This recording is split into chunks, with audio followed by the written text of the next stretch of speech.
సామ్రాజ్యాన్ని గడగడలాడించి ఆనాడు ఈ దాస్య శృంఖలాలను తెంచి మన స్వేచ్ఛా వాయువుల్ని ప్రసాదించిన ఎంతో మంది మహానుభావులు ఉన్నారు.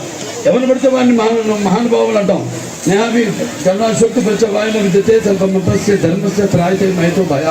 కొంతమంది వాళ్ళకి పుట్టుక చావులతో సంబంధం ఉండదు. అలాంటి వాళ్ళు ఎంతోమంది వాళ్ళ ప్రాణ త్యాగాలకు ప్రతిఫలంగా మనకు స్వతంత్రాన్ని తెచ్చిపెట్టారు.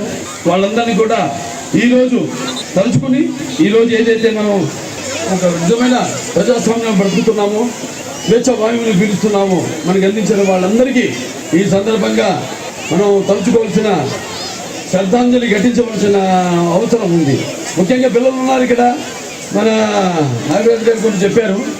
బ్రిటిష్ మల్లికార్జునరావు గారి సార్ ఈ బ్రిటిష్ వాళ్ళు రావడం, ఆయన సిపాయి పెట్టి 1857లో ఝాన్సీ లక్ష్మీబాయి అవన్నీ చెప్పుకొచ్చారు. నేను కొంచెం ముందుగా వెనక్కి వెళ్తాను, ఎందుకంటే టైం విషయం. ఆదిత్య డిసిప్లిన్లో పనిచేసి వెళ్ళొచ్చిన వాడిని చూశాను. లేదు చాలామంది పిల్లలు తల్లిదండ్రులు చూపించండి.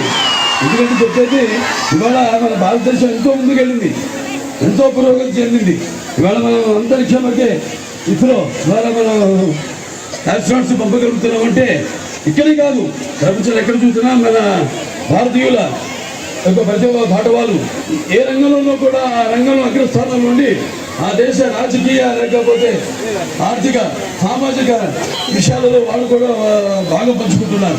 అది మన భారతీయుల గొప్పతనం.